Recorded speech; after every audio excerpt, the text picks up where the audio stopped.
Hey everybody, let's talk about everyone's favorite subject, narcissists and dismissive avoidant attachment.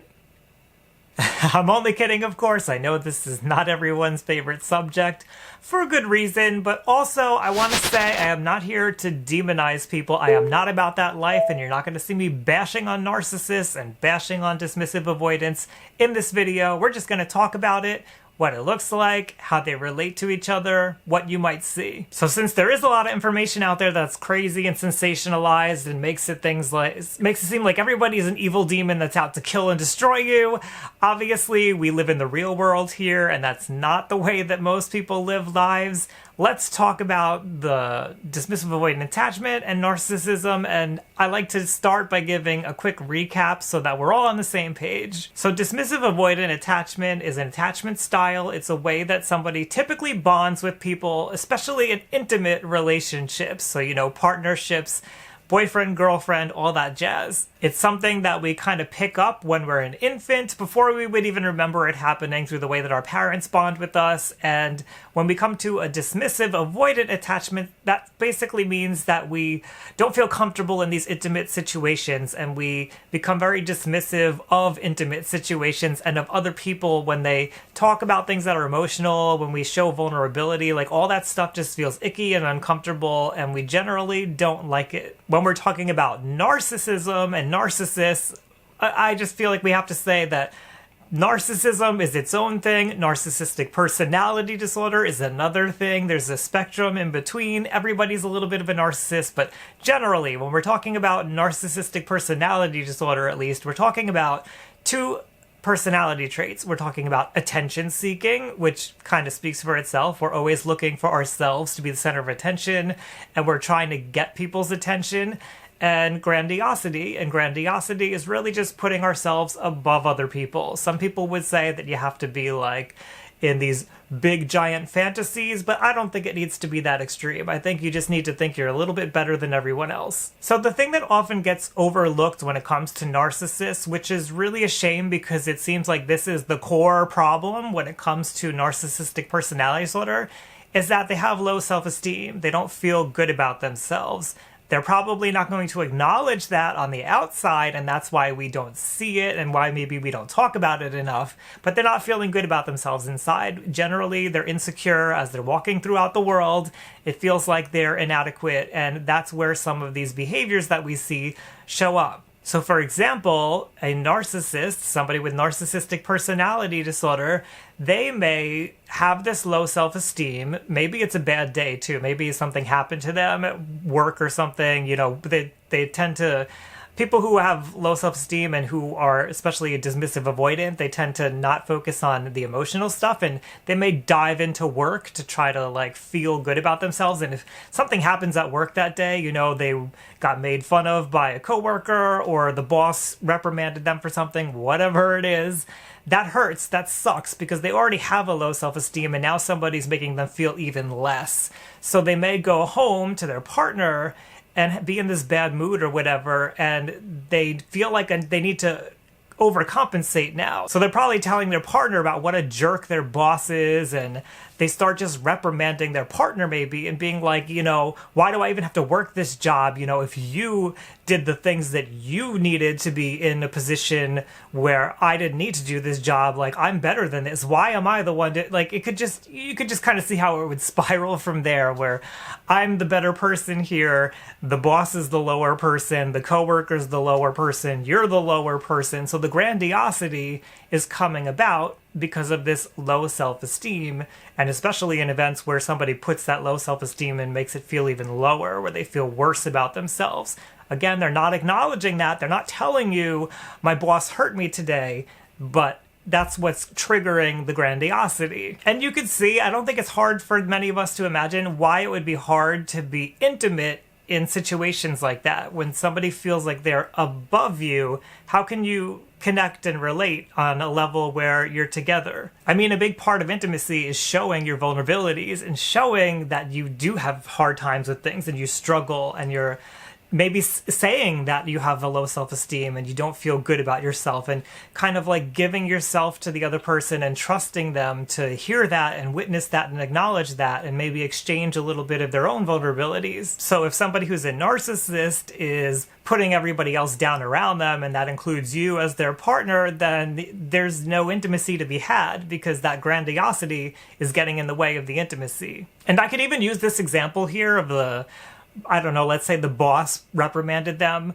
to show how attention seeking also comes into play. Because if they're coming home and they're complaining about the boss and they're telling you about how stupid everybody is and everything, they're seeking attention for their problems. And again, it's also stemming from this low self-esteem. They want attention because they want you to fill their esteem back up. They want you to make them feel important, and they want you to make them feel good.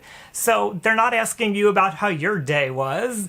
If you try to bring something up, they're probably going to not care about it and steer the conversation back to them and maybe remind you of why they're more important right now. And that's the attention seeking. It's, come look at me, look at my problems, help me. It's a cry for help, but it doesn't come across like one. It comes across as very negative and hurtful. But if we look at this again and we look at the attention seeking, it's hard to have an intimate moment with somebody who only cares about their needs in the moment and who doesn't really care what you think or what you have to say or how you feel. You can't meet, again, we can't meet on the same level if one person is trying to take all of the attention. So looking at grandiosity and attention seeking, somebody who is narcissistic and also dismissive avoidant is dismissing you. They don't care about your day. They don't care about your thoughts on the situation. They just want you to hear what they have to say. And so there goes the intimacy in the relationship. Now, I know here on my channel, I have called people out, like just in general, all the time about demonizing narcissists and making it like narcissists are the worst people in the world, because it's just not true. And it frustrates me because there's a lot of people who are narcissistic who don't do the things that I'm describing here. But I will at least say here, it's not easy being on the receiving end of this. It's hard if you're in a relationship with somebody who's narcissistic, because it does feel like you don't matter. It does feel like they're always putting you down to put themselves up, and that hurts you. And that could make your self-esteem go low and make you feel like you need to overcompensate now. And you can get into this power struggle back and forth. It's messy. It hurts. It plays with your emotions. It sucks. It can feel like torture sometimes. It definitely can be something that we don't want to experience. Let's just keep it at that. So I've experienced it. Let me come out here and say that. At least, I've been through this myself for years.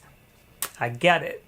It's not fun, but I also want to remind everybody here that this is a mental disorder when we're talking about narcissistic personality disorder, and dismissive avoidant attachment is something difficult that could stem from trauma. So we have to consider these things and maybe put our own hurt aside for a moment, which is something that somebody who's a narcissist probably isn't doing. Let's be the better person here. I'm laughing because the better person, but let's be the better person and take a moment and acknowledge that even though it hurts for us, even though it really sucks, they're also hurting. And I always have to be the voice of reason here and remind you that you can have boundaries. You don't have to be in a relationship with somebody who has a dismissive avoidant attachment style or is narcissistic. Or basically, if we just take those two off the table, you don't have to be in an intimate relationship with somebody who's hurting you. You just don't. And I know that sometimes we fall into these relationships. Things change over time. People turn out to be not what we thought they were. I get all of that. But again, we can have boundaries. We have power. We are not helpless. We are not weak. We are not incapable. Take all that stuff out of your head if that's how you feel. You have the power and the strength to be able to find your way out of whatever situation that you're in. And ultimately, somebody with the dismissive avoidant attachment style, somebody who's a narcissist, they're just people. I know some people can be harmful. I know some people can be hurtful and dangerous, but chances are most of them really, really aren't. I mean, unless you're somebody who is susceptible to paranoid thoughts, and that's completely possible, and there's no judgment from me if that's the case, but unless you're one of those types of people, then you probably know whether the person that you're with is dangerous or not. And we shouldn't be just attributing that to, well, it's because they're a narcissist or because they're this or because they're that. It really doesn't matter. They're dangerous, period. So let's take these ideas of like the narcissist is the dangerous person or the dismissive avoidant is the nasty person. Like we mix too many of these concepts up together, and that's why I do these kinds of videos, to try to clear the table a little bit and like let's see like, okay, what do these things look like when they're linked together, and what's happening? Like, does it really matter if we link them together? I don't think it matters that much to link narcissism and dismissive avoidant attachment. I think it's probably common. You know, I don't have statistics here. I went and tried to look for studies. There's really nothing out there that I could see. I think it's probably common that a narcissist is going to be more on the dismissive avoidance attachment style side, just because of the nature of grandiosity and putting people down and attention seeking and caring about yourself more than other people. It just makes sense to me. But at the end of the day, what does that tell us? Like, to me, what's most important is that the person has low self-esteem. And if we are a clinician, if we're a therapist, that's what we should be focusing on. Where does that low self-esteem come from? Is there some kind of unresolved trauma? How can we help the person change that behavior? How can we just help the person, period? That should be the focus. And if we're on the other end of that, we should be asking ourselves, why am I in a relationship with somebody who I really don't enjoy that much? And how can I get out of this relationship? Who can help me out of this relationship? Or, you know, if I'm committed to this relationship, how can I change the dynamic between the two of us? And what can I do on my side to make sure that I'm fulfilled by myself alone? Because if I'm not getting my needs met through my partner, I need to get them met somewhere. I guess ultimately, I'm just always trying to help you, my loyal viewers here, some of you anyway. A lot of you probably, this is your first video. Hi, welcome. You can hit subscribe if you want. But I guess I'm always trying to help people to have a little empathy, which a lot of people criticize people with narcissistic personality disorder as not having empathy, which is not true. They do have empathy, but if you're going to criticize somebody for not having empathy, well, why don't you do the opposite and have some empathy and understand that somebody with narcissistic personality disorder is somebody who's hurting inside, who has low self-esteem, who is suffering probably every day, whether they realize it or not, because they don't have a different way of acting in the world, because they don't know anything differently. So I just would like to see us understand what's going on so we can make the proper moves to leave a situation that's not good for us if it's not good for us, or to try to make a situation a little better if we have a better understanding now of what's happening. But I don't like this whole culture of demonizing people and throwing stuff on the table that doesn't need to be there and saying we need to break up with everybody and everything is destined to ruin. And, you know, I don't even know why I started on this rant, but it's in me, so it's coming out. I understand the frustration. I've been in relationships with people who are narcissistic and dismissive avoidant. It's not fun. It sucks. And ultimately, I had to say to myself, like, I can't do this anymore. And that sucks too. But you know what? That's part of being a healthy individual, and it's something I needed to do. So I'm hoping that it's something that you'll consider doing yourself. I learned the tools that I needed to, especially boundaries, to get myself out of those situations. And I learned how to relate to somebody who's narcissistic in a way that, you know what, I can do that. They don't scare me. They're not going to hurt me.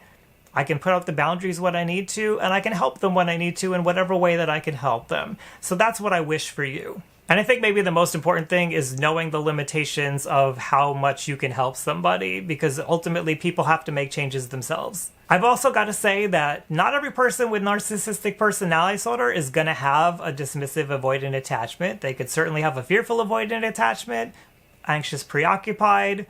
They might even have a secure attachment. That would surprise me, but it's possible. And then not everybody with dismissive avoidant attachment is going to be narcissistic. And again, I'm saying this because I want us to have a clearer view of what we mean when we talk about all of these terms, because it's really easy for us to just smash it all together and create some kind of giant monster that we're never going to be able to handle in the real world, which is ridiculous because the real world involves all of these psychological and mental issues that we talk about in numbers that probably would surprise most people. Well, that one took a little turn for, I don't know, the better or the worse. That one just turned off course. So what do you think of everything I said here? I'm curious to know, especially because I just like totally went off the rails there. Let me know what you think. Do you have any questions? Does it make sense to you? Leave that down below. I want to hear it.